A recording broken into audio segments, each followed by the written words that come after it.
Live from New York City, it's the Gary Null Show. And now, your host, Gary Null.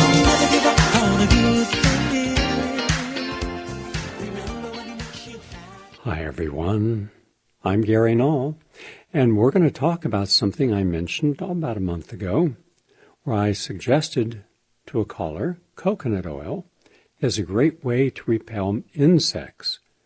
Well, the U.S. Department of Agriculture recently revealed that coconut oil could ward off insects better than DEET, the main ingredient in insect repellent products. And this was published in the peer-reviewed journal Scientific Reports. So, good to know that what we are working with is ahead of the curve. We have a lot of science to share with you today, always in lay language and always ways that we can use to live a longer and healthier life. Also today, I'm going to do some commentaries, some of my own that I think about. Generally and it's interesting, when I'm out working out and where there's no distractions and thoughts come into my mind, and then I think that would be an interesting topic. But also today, from Counterpunch, John Whitehead, Uncle Sam, and what he's doing to create a nation of suspects for the FBI. That I'll be sharing with you. I have a lot of respect for John Whitehead. He's one of the best constitutional attorneys in the world, along with Danny Sheehan, and who we just spoke with, and Danny's working with us on a major case right now. Also today, some leaked documents expose how corporations use spies to subvert people's movements, not just here in the United States, but worldwide. I thought you'd find this of interest. This is from Common Dreams, and we see it all the time. I even have seen it at retreats. I've seen it in different things that I've done where someone's there to cause trouble and dissent and to gossip and be malicious. And then we find out that they weren't who they said they were, and they were just an agent provocateur. I wonder how many agent provocateurs Pacific has had, and I've never seen an investigation to prove that people are not provocateurs. They're everywhere, and we'll share that. Also, I didn't have a chance yesterday to play the piece by one of the leading intellectual feminists in the world, Camille Paglia. But we're going to have a segment on today where she discusses her views, and agree or disagree, she is certainly one of the most important voices on controversial feminism, and we need to hear what it is. And then we'll take time, if you'd like to share your comments and points of view, by all means do. Also today, we have, and I haven't heard it anywhere, the leaked report from the OPCW, the official investigation into the Syrian gas tanks, and they're claiming it was staged. This is an MIT scientist. You're going to hear him. So every time we were saying, invade Syria, they're gassing their own people. No, Assad wasn't gassing his own people. 3 separate investigations by 3 separate reporters, including Seymour Hersh, shows that it was the U.S. and its backed terrorist groups in Syria that were doing this. So we'll play that as well. I'll be taking the voicemails. Our voicemail line is 862-800-6805. A lot of people, the vast majority of the people listen to this program over the archives. Let me give you that number, because no matter where you're at, you can download the show up to 5 with 1 phone call. 701-719-9976. 701-719-9976. And that way you can hear anything you want.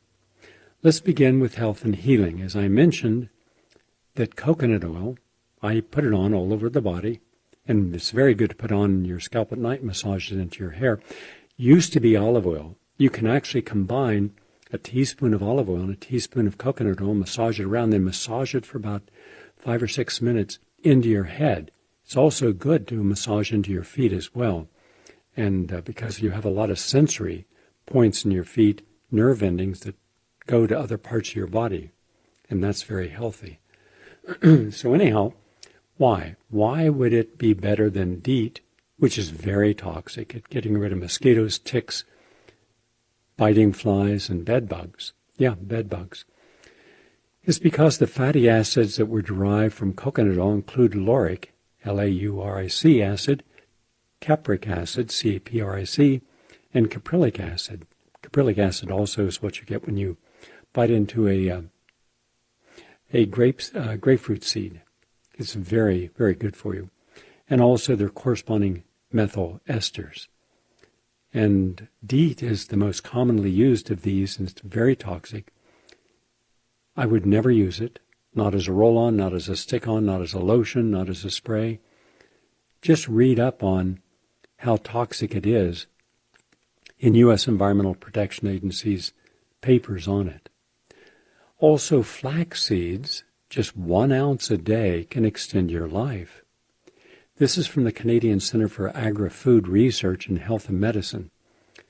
And they're stating in an article published in Experimental Gerontology that the flax seed positively impacts age-associated changes in inflammation, adding to an already extensive list of benefits that we know are good. It's good for your heart. And the flax seeds are good because of what are called oxyliptins, OXYLIPINs. That's a category of physiologically bioactive molecules produced in the body from the oxidation of polyunsaturated fatty acids. And oxylipid derivatives are believed to play a critical role in chronic disease progression, as well as in the aging process by modulating both inflammatory and anti-inflammatory pathways in the body.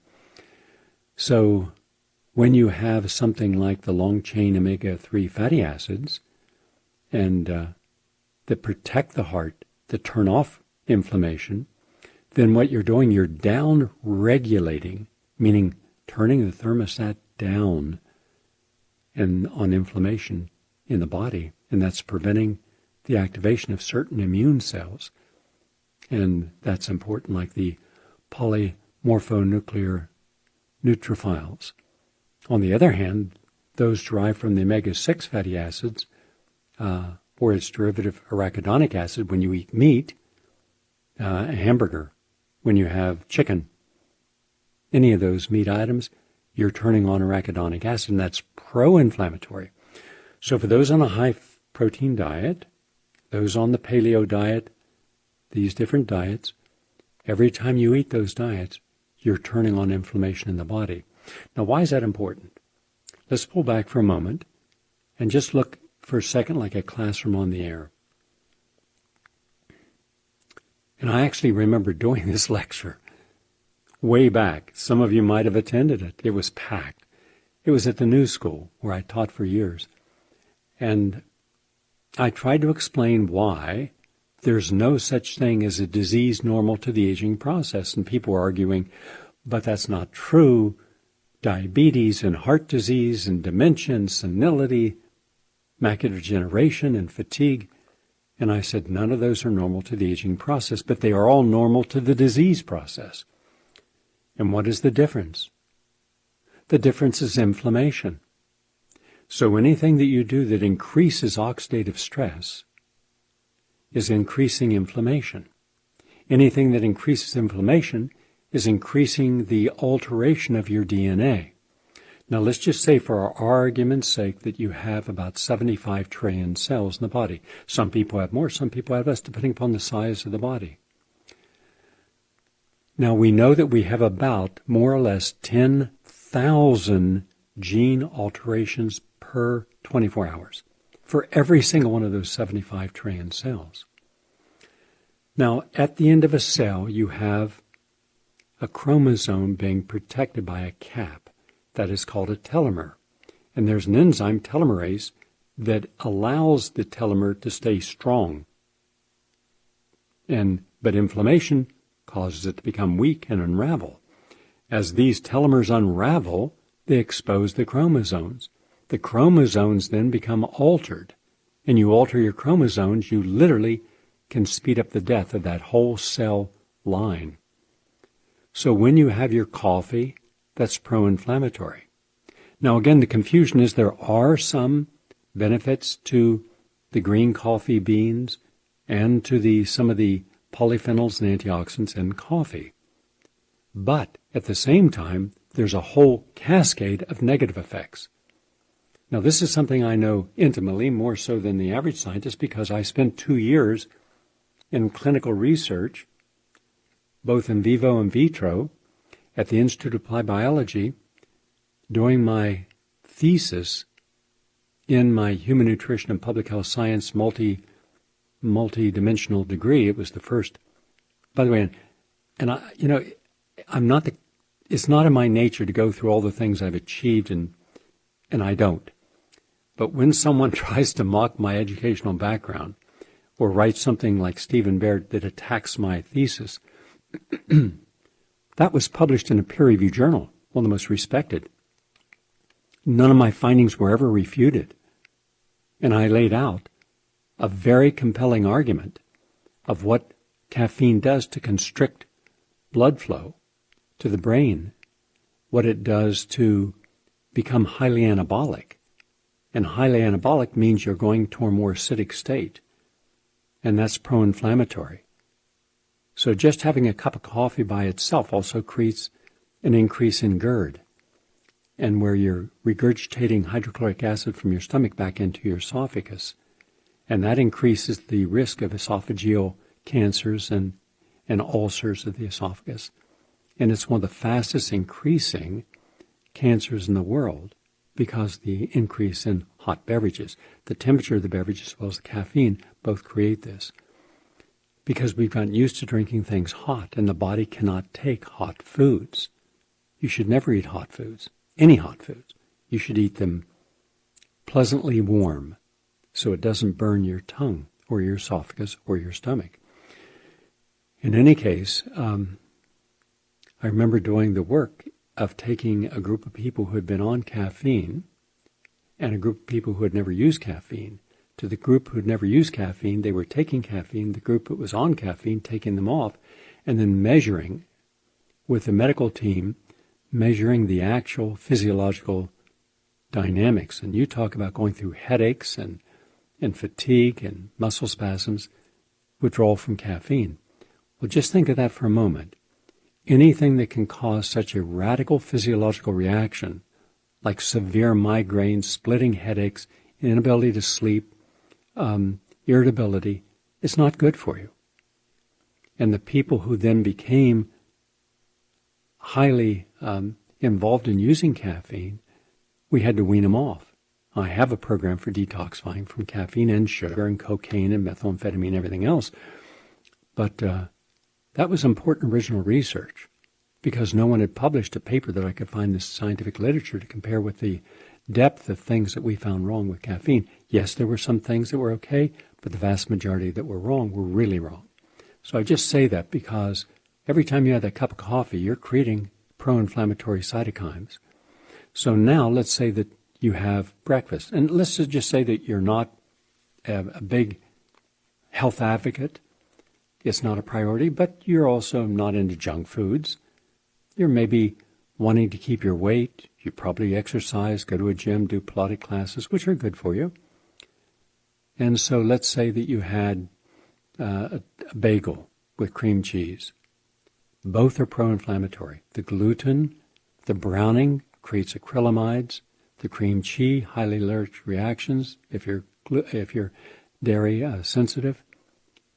And then you have your coffee, pro-inflammatory.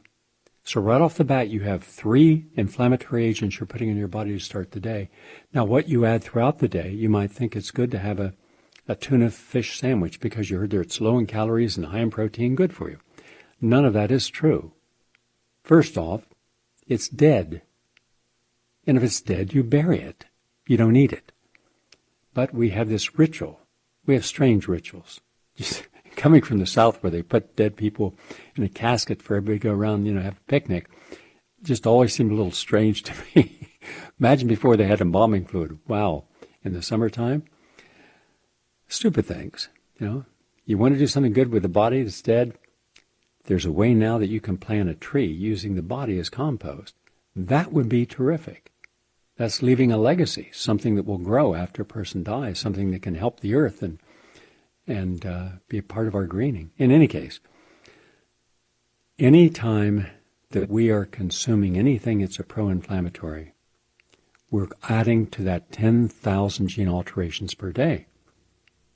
So, two people, one who are very conscious about no pro-inflammatories at all. They'll start their day with a fresh glass of juice and put in some lemon and apple cider vinegar and manuka honey and ginger and some green apples and celery and cucumbers. They're cleaning their cells, they're cleaning their blood, they're thinning the blood, they're preventing strokes, they're energizing with oxygen into the tissue, their blood is redder, it's carrying more heme, it's carrying more oxygen into the cells.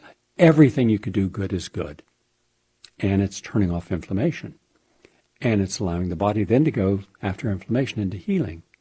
So now that person is going to go from 10,000 gene alterations per day, maybe down to about 4,000. 4,000. But then let's say they get really smart. They become intentionally aware of nutrition, and they start looking up what's good for my heart. Well, coenzyme Q10 and magnesium, cayenne, L-carnitine, vitamin E, tocotrienols. Okay, hawthorn. Well, I want all that. Good. So now you go from turning on inflammation to turning it off and now healing. Now you're down to about 2,000 gene alterations per day. You're exercising, but you're compensating for the oxidative stress, which is inflammatory, from running because you're taking your nutrients before and after your workout, therefore protecting your body as you're working out and compensating by trapping the free radicals created by the exercise itself. So you benefit from the endorphins, feel good hormones. You're benefiting from intestinal peristalsis, speeding up more regular and complete bowel movements, lessening colorectal cancer and itises in the intestine. You also are increasing digestion. You're enhancing microcirculation. All good. Now let's bring that down to 1,000 gene alterations per day. Then you start meditating and doing yoga and meditation and prayer, things that relax you, calm you, allow you to feel good. These are the things that are important. Now you're both 60, one of you looks 90, the other looks 40. Because today you can legitimately say that 70 is the new 45. That 50 is the new 35. If you do it all. And that's the key. Some people can, others won't. I won't get into it today, but I'm going to do a webinar in the very near future on how to add 30 years, healthy years, to your lifespan, no matter what your age.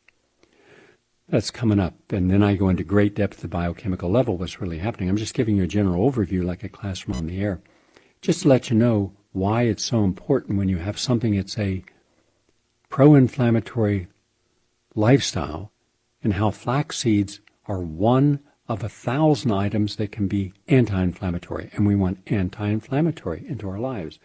And by the way, one of the most important things is pro or anti-inflammatory is quality of a relationship. A wonderful, loving, growing, passionate, exciting, creative relationship is one of the greatest virtues of life, and we should all be so fortunate and blessed to have one of those in our lives. Some people have several. Some people have none. The danger is if we have a bad relationship, we suddenly start to prejudge other ones or become reluctant for another relationship because of the experiences of the previous one, and I do not believe that is fair. Because think of all the wonderful human beings you could spend quality time with, share the best of your nature with, grow with, if you trust in your intuition and your judgments about whether or not someone should or should not, or you should be in their lives. Too many people are walking backwards through life because of the pain that they have felt, being victimized by circumstances that they were unprepared for. And that's all pro-inflammatory. That's a double negative. Because when you feel like a victim, you're going to be depressed and apathetic. When you're feeling like an apathetic victim and you're depressed, you really turn on the pro-inflammatory cytokines and free radicals. And therefore, whatever your chronological age, you're a lot older biologically.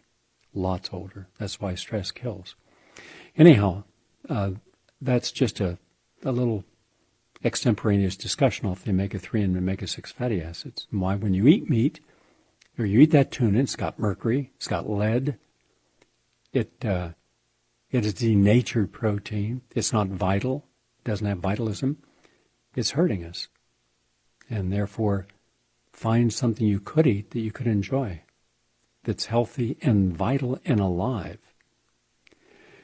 And finally, in another study from the Indian Council of Medical Research, that would be equivalent to our National Academy of Sciences, they find that antioxidant therapy with polyphenols can reverse endothelial dysfunction. And that means that and this was published in the British Journal of Nutrition, that means that when you're taking in polyphenols, what do I mean? I mean the nutrients in blueberries, strawberries, raspberries, tart montmorency cherries, elderberries, acai berries, goji berries, loganberries, all these wonderful berries, they're rich, rich, rich in polyphenols. And that helps with the endothelium, which is the thin inner lining of cells in blood vessels that acts as an interface between the circulatory blood and the vessel wall, making it a critical mediator within the vascular system. And the endothelial dysfunction, meaning you're not eating right, and you have little rips and tears and cuts and abrasions and lesions. And that's common in diabetics, pre-diabetics, and people with heart disease. So, one of the most important indicators of how long you're going to live is how healthy your endothelium is. And pomegranate is one of the best things in the world for your endothelium. And I have helped people. In fact, this is interesting. I don't know if, Jesse, if you're listening in the studio right now, there was a young woman who was from Tennessee. She has a strong Tennessee accent. She was severely diabetic, on multiple medications, morbidly obese, lots of pain, and I think she was there 1 week, maybe 2. And this would have gone back 6 months ago. And just by flooding her body with a special protocol that I put together, we dropped 103 points off her blood sugar in 1 week with no medications. And on the last day, when I said who would like to go for a walk, and I just said a walk, that's it. And we had a whole team of doctors and nurses and everyone out there. It's just a short walk out and back. We can see almost the whole distance. But I said, if any of you get tired, don't worry. We'll have a golf cart there and we'll just pick you up. Okay. So they didn't know if they were going to go a half a mile. She could probably have gone maybe when she came 100 feet. That's it. And she just kept going and going. So all the guests came down and we set up a table. And we had all the juices, and I said, put together a special juice, coconut water and watermelon juice, and then green juices. And Elaine Ryan, our massage therapist, came down, set up a table in case anybody got any sore legs or cramps. And everybody started cheering. Here's what was funny. They thought they were going to be there for 15 minutes, 20 minutes. They were there for 5 hours. Every single one of those people finished a marathon, including that woman. It shocked her. And she said she'd never felt that good. And she stayed on her protocol and lost a tremendous amount of weight, is doing great. She's probably listening right now. And I gave them all my own national championship medals. And one of the people said, why are you giving us a national championship medal?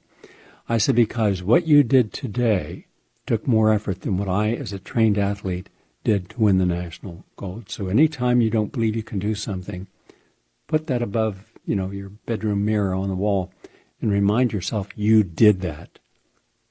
Ask anyone training for a marathon, could they just go out without any training whatsoever.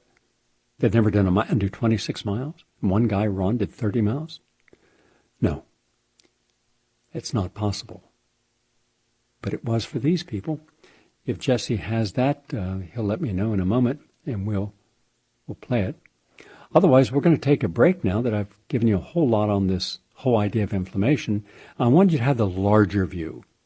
Because if you have the larger view, then you see why it's so important to select people in your life that are anti-inflammatory, meaning they're fun to be with, they're not a hassle, they're not judging you every other second, they're not acting like a perfectionist to which you are somehow incapable of understanding how to do things right, and always complaining, and these little sniping comments that are so irritating. It's no different than eating junk food. It's like having a choice. Oh, here comes Bob or here comes Barbara. They're going to talk to me about what's wrong in my life. Why don't I just go over to that little pigsty and put some garbage in there and get down and eat like a pig? Because the outcome on my body, my cells, my self-esteem are going to be about the same. That's a visualization, isn't it? Okay. Jesse just says, I've not found it yet, but I'll keep searching. Good. And also, when it comes to berries, you just can't do enough. I don't tell people how much of anything I do each day. Once someone was standing at a juice bar down in the village, and I just had a juice made, and I said, please wash in front of me the wheatgrass. But it's just come out of a bag. I said, yeah, and I don't know whose hands it touched. I don't know if they were clean or not when it went in the bag. So the guy seemed a little irritated, but that's all right. He washed the wheatgrass, and he just kept, I said, no, I don't want 2 ounces. Keep going. I drank 16 ounces. The guy standing beside me says, I'll do one of those. I said, don't. I wouldn't. You got to build up to it. No. You do it. I can do it. I wouldn't suggest it. So I said, don't give him 16. Give him half that, 8 ounces. He got 3 drinks and it just projectile vomited right across the room. So I don't tell people what I eat, but if anyone's ever seen me eat, I eat very little. I'm a small eater. For a big guy, and it's only 2.8% body fat, so it's not fat. It's knowing what to eat that supplies your body with what it needs, and we're eating a lot of calories that don't help us at ages. Caloric restriction's the one thing you can do to lengthen your lifespan. Every single analysis, every meta-analysis have proven that. By the way, when it comes to meta-analysis, let me explain a little more deeply, because some people listening clearly were not listening to what I was saying. A meta, M-E-T-A, analysis means it's a quantitative, more often than not, epidemiological study. And they're looking for confirmatory conclusions, meaning there were 5 people in 5 different parts of the world who did studies on taking vitamin C, and it was able to reduce the common cold from 60 to 80%, or the duration of a cold by 30 to 40%. That means that they're looking for multiple studies to observe and look at the outcomes and see if they can develop a more precise estimate of the treatment, its benefits, its risks. If they're looking at a meta-analysis of fruits and vegetables, what kind of fruits and vegetables, how many servings you have to eat.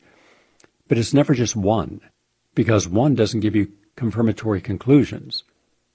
You have to have many.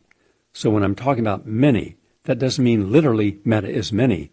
What it literally means is you're looking for quantitative epidemiological markers that show you conclusions you can reasonably draw based upon multiple studies being done. I have a lot of anal people in this audience, unfortunately. I can promise you they don't have a lot of fiber.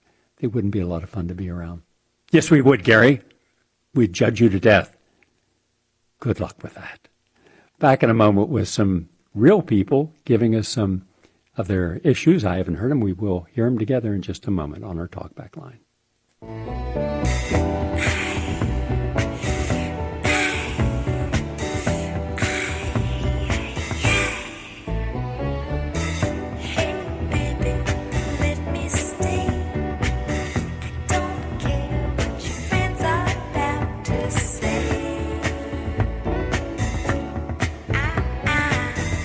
What your friends all say is fine, but it can't compete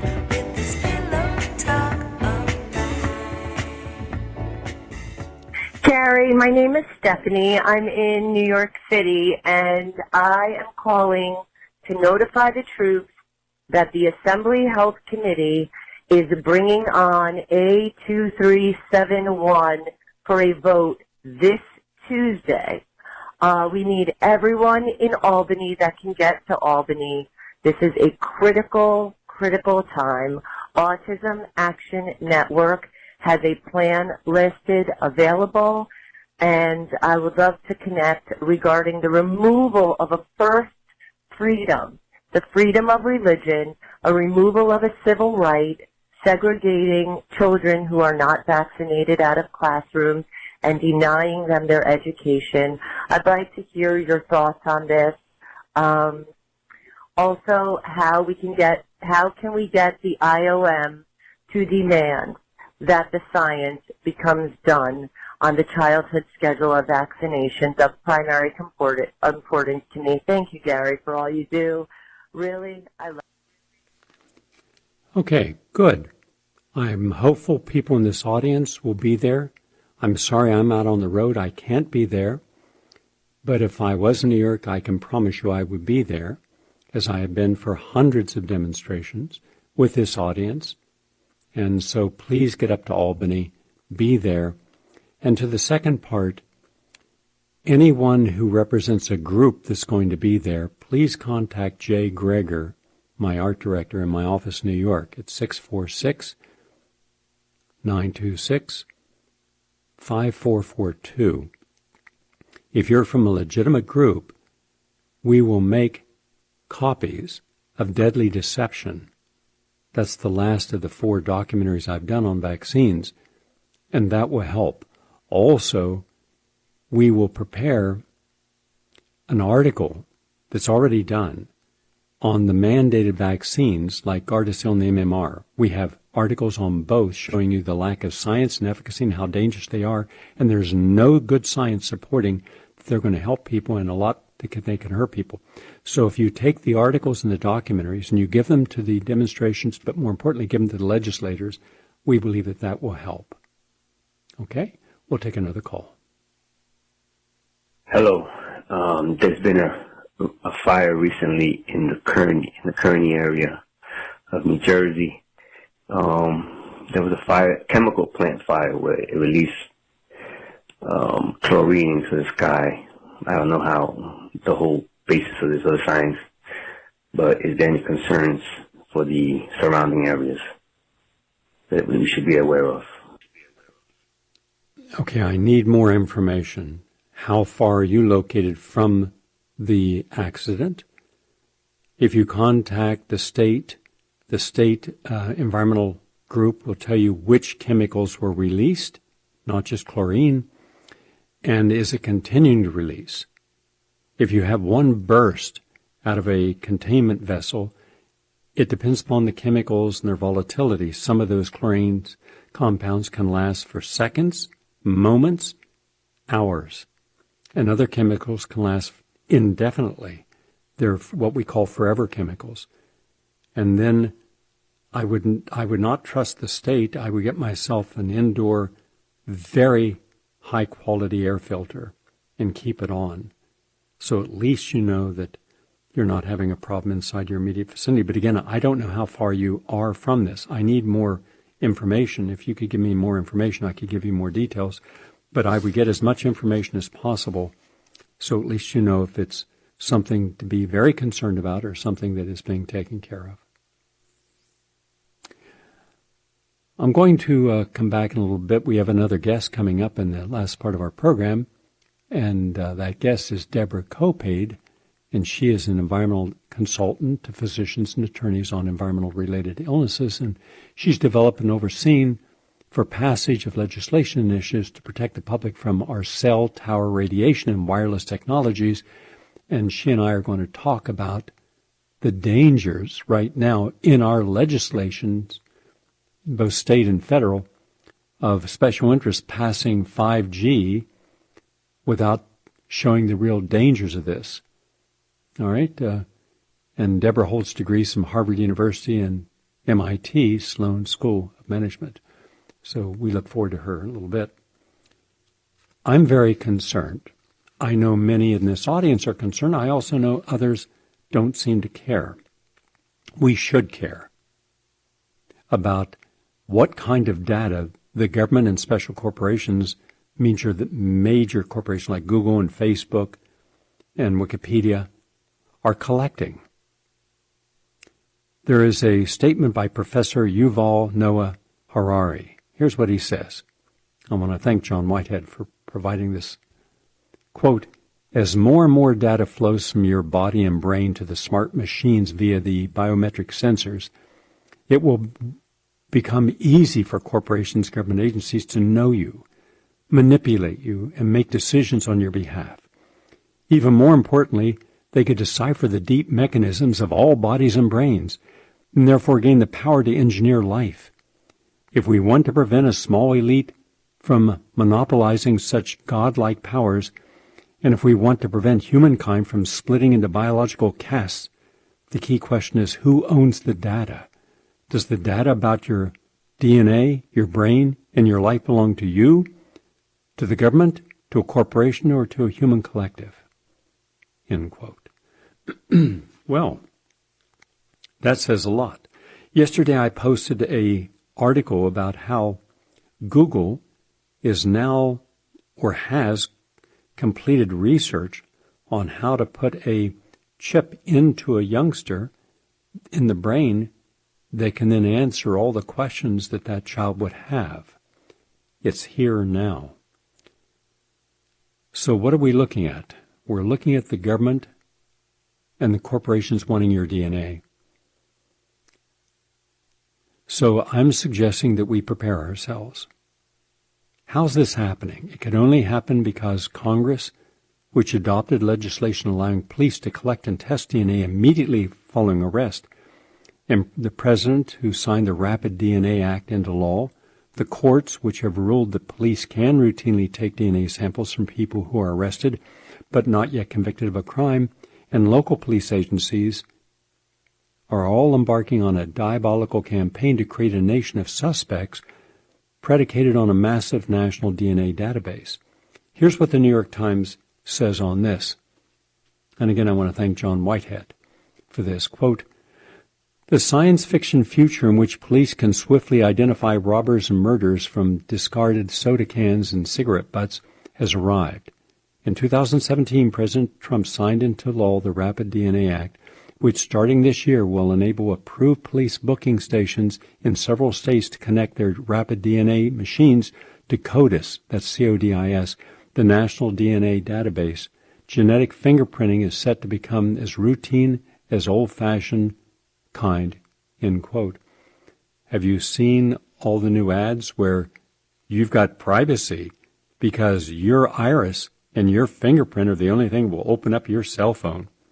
Who do you think is going to now have your iris and your fingerprint? Every dystopian sci-fi film we've ever seen is suddenly converging into this present moment in a dangerous trifecta between science, technology, and a government that wants to be all-seeing, all-knowing, and all-powerful. By tapping into your phone lines and cell phone communications, the government knows what you say. By uploading all of your emails, opening your mail, and reading your Facebook posts and text messages, the government knows what you write. By monitoring your movements with use of license plate readers, surveillance cameras, and other tracking devices, the government knows where you go, how long you stay, and when you return. By churning through all the data of your life, what you read, where you go, what you say, the government can predict what you will do. By mapping the synapses in your brain, scientists in turn and the government will know what you remember, and they will have access to all your memories. And by accessing your DNA, the government will soon know everything else about you that they don't already know. Your family chart, your ancestry, what you look like, your health history, your inclination to follow orders or chart your own course, etc. And of course, none of these technologies are foolproof, nor are they immune from tampering, hacking, or user bias. Nevertheless, they have become a convenient tool in the hands of government agents to render null and void the Constitution's requirements of privacy and its prohibitions against unreasonable searches and seizures. Consequently, no longer Are we innocent until proven guilty? In the face of DNA evidence that places at the scene of a crime behavior sensing technology that interprets your body temperature and facial tics as suspicious, and government surveillance devices that cross-check our biometrics, license plates, and DNA against a growing database of unsolved crimes and potential criminals. The government's questionable acquisition and use of DNA to identify individuals and supposedly solve crimes has come under particular scrutiny in recent years. And until recently, the government was required to at least observe some basic restrictions on when and where and how it could access someone's DNA. That has all been turned on its head by various U.S. Supreme Court rulings that paved the way for suspicious searches and herald the loss of privacy on a cellular level. Certainly it was difficult enough trying to protect our privacy in the wake of the 2013 Supreme Court ruling of Maryland v. King that likened DNA collection to photographing and fingerprinting suspects when they are booked, thereby allowing the government to take DNA samples from people merely arrested in connection with crimes.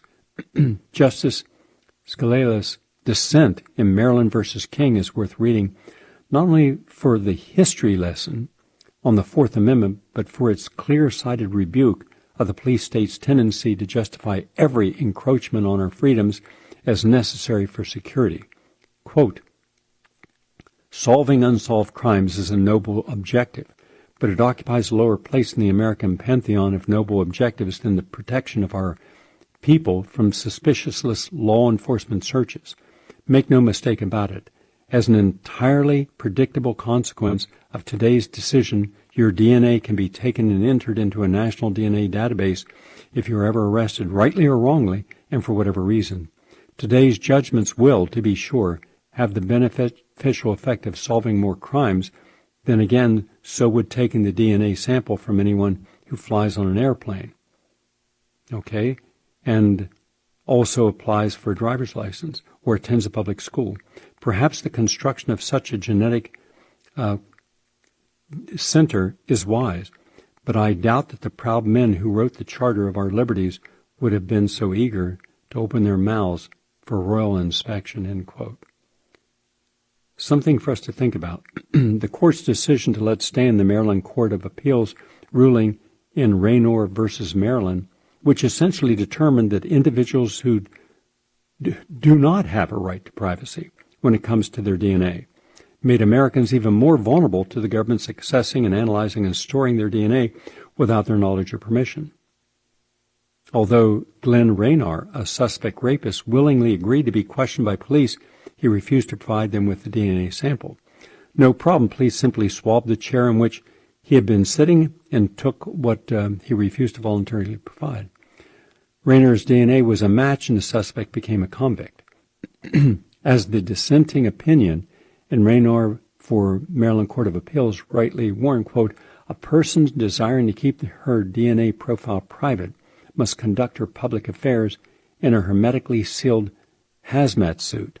The majority's holdings means that a person can no longer vote, participate in a jury, or obtain a driver's license without opening up his genetic material for state collection and codification, end quote. And yet, in refusing to hear the case, U.S. Supreme Court gave its tacit approval for government agents to collect DNA, likening to a person's fingerprints or the color of their hair, eyes, and skin. Whereas fingerprint technology created a watershed moment for police in their ability to crack a case, DNA technology is now being held by law enforcement agencies as the magic bullet in crime solving. It's what police like to refer to as modern fingerprint. However, unlike a fingerprint, the DNA print reveals everything about who you are, where you come from, and who you'll be. And with such a powerful tool at their disposal, it was inevitable that the government's collection of DNA would become a slippery slope towards government intrusion. All 50 states now maintain their own DNA databases. Although the protocols for collection differ from state to state, increasingly, many of the data from local data banks are being uploaded to CODIS, that's the Combined DNA Index System, the FBI's massive DNA database, which has become a de facto way to identify and crack the American people from birth to death. They're tracking everything. Even hospitals have gotten into the game by taking and storing newborn babies' DNA, often without their parents' knowledge or consent, is part of the government's mandatory genetic screening of newborns. However, in many states, the DNA is stored indefinitely. What this means for those being born today is inclusion in a government database that contains intimate information about who they are, their ancestry, and what awaits them in the future, including their inclinations to be followers, leaders, or troublemakers. And for the rest of us, it's just a matter of time before the government gets hold of your DNA, either through mandatory programs carried out in connection with law enforcement and corporate America, by warrantless accessing our family DNA shared with genealogical services such as Ancestry and 23andMe, or through the collection of our shed or touch DNA. All these fascinating geologically and ancestral searches allow you to trace your family tree. Now it also allows the government to do the same. I'm Gary Null, back in a moment with my guest. Please stay with us.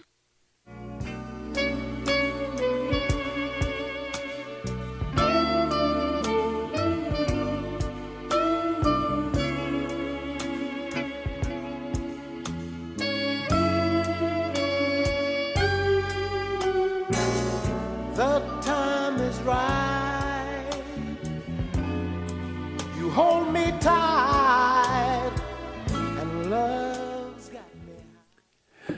Before we go to our guest, we are going to take 40 seconds because we believe we found that woman who lost all that weight, lost over 100 points in her blood sugar, and did a full marathon.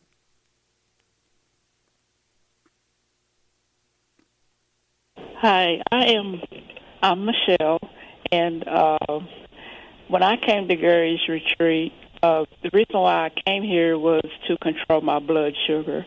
I knew that if my blood sugar remained out of control, that my diabetes would lead to more serious conditions later on in life. When I arrived here last Sunday, my blood sugar was 187. This morning, when I measured it, it was 80. I was expecting my blood sugar to lower some, but not to be completely normal. Gary's protocol is amazing, and I would recommend anybody buy his book and follow his protocol because it does work. We just did it abbreviated. She went on to talk about what it was like to go out and where she couldn't walk a block, she walked 26 miles, and now is an athlete and doing great. Let's say hello to Deborah Kopald. Nice to have you with us today, Deborah. Thanks for having me back, Gary. Deborah, I want you to begin with some comments about why G5 is so dangerous and why the media is not covering it at all, except to be pro-G5, like the New York Times is pro-G5. And we need the audience to understand this bipartisan bill in Washington to push 5G, and that none of the presidential candidates are talking about it, and how the FCC regulations will force 5G technology onto private property. You'll have no say-so, and smart meters are not connected with G5, and I want to talk about those risks. So take us through this from A to Z. You're absolutely right, and I hope that your listeners have read your very excellent article that you wrote with Rich Gale on your website, Race Towards Extinction, Climate Change versus 5G. And it's an important article to read. Other articles that are in the press right now include 5G Unreported Health Threat on Medium.com by Deborah Davis, who was on the Intergovernmental Panel on Climate Change. Dr. Mercola has a piece on his site, The 5G War, Technology versus Humanity. Similar title on Gaia.com, 5G Health Risks, the War Between Technology and Human Beings. And Gabriel Cousins has a piece as well, The Toxic Assault on the Planet, on his website. So people need to read these articles, but in a nutshell, we are beyond precaution at this point. There's plenty of evidence that there is a huge public health problem at power densities, well lower than those that come from 5G.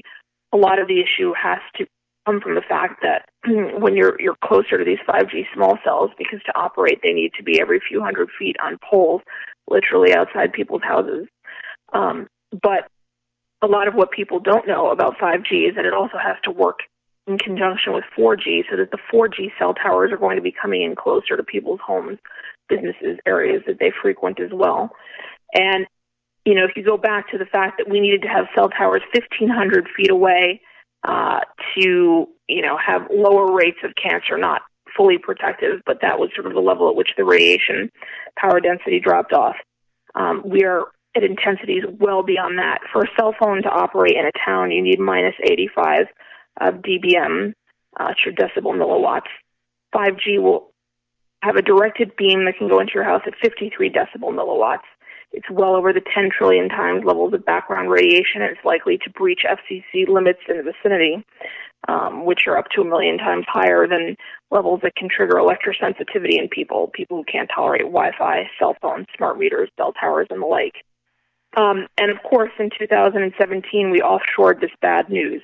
The National Institute of Environmental Health Sciences had a joint conference at Hebrew University with the Israel Institute for Advanced Studies, where they referenced studies from Los Alamos and Brooks Air Force Base that showed that this radiation breaks DNA, has been used by the military for crowd control, so it affects people's behavior, and it affects human sweat glands and sweat enzymes.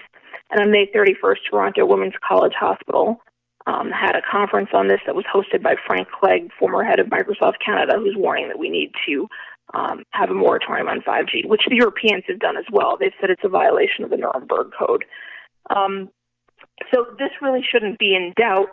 And in fact, 4 members of Congress, Senator Blumenthal, Congresswoman Anna Eshoo from California, Tom Suozzi from Long Island, and Peter DeFazio from Oregon wrote to the FCC in recent weeks and months to say, effectively, Houston, we have a health problem with these 5G frequencies. So that background, and you mentioned the New York Times, they are a large source of the problem.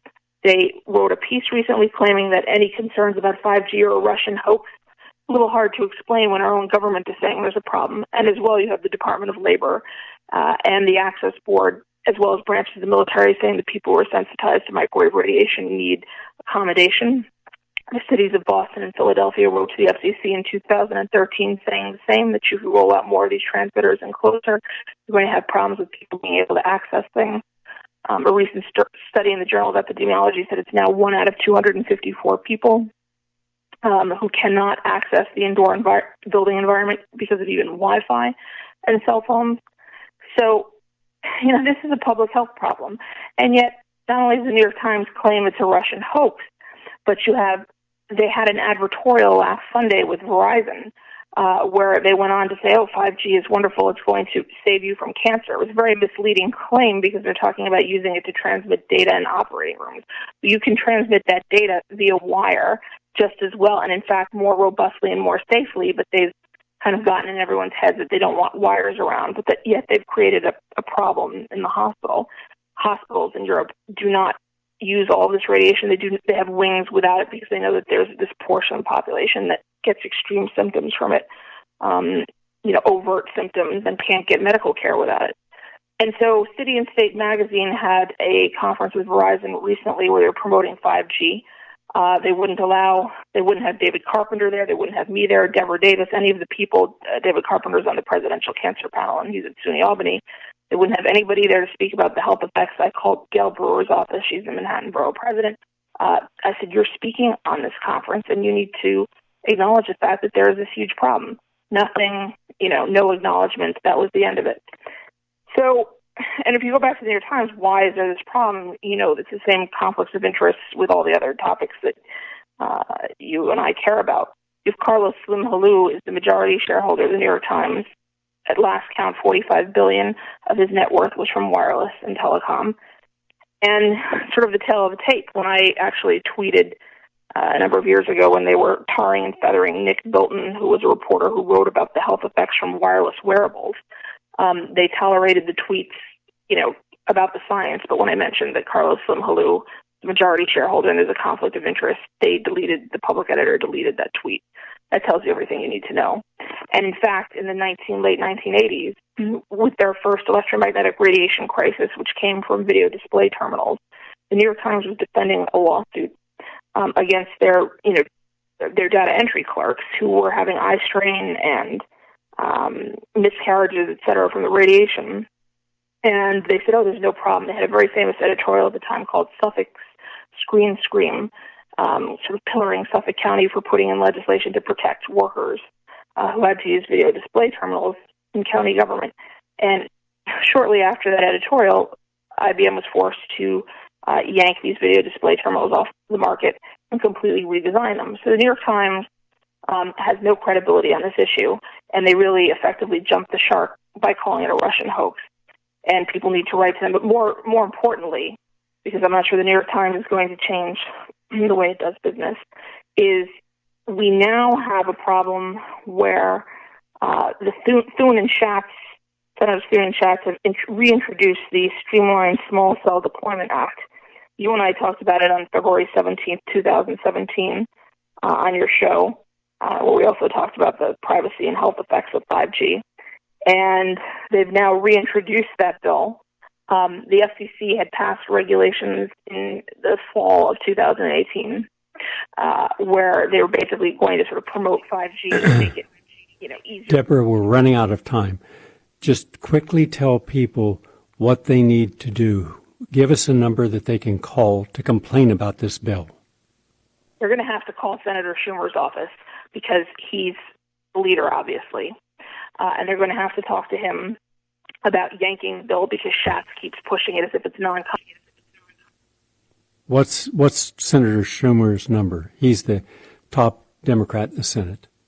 Yeah, I mean, I'm going to give you a few other people to call. So if you go online, you can find every congressman and senator's phone number. But they're also going to need to speak to Mike Doyle and call for hearings on the congressional side, on the side of the House of Representatives. And they're going to have to speak with leadership over there, Pelosi and Hoyer. And they're going to have to speak to Schatz's office, to Senator Schumer, most importantly, and Dick Durbin, who's the whip. Now, Klobuchar and Warren are in leadership. I'm sorry, we're out of time, and our station's going to be cutting away. I'm going to do a whole hour on this Tuesday in the Progressive Commentary Hour. I'll invite you back so we can go into greater depth. But this is timely. We must start calling Senator Schumer and all the other representatives that she just mentioned today.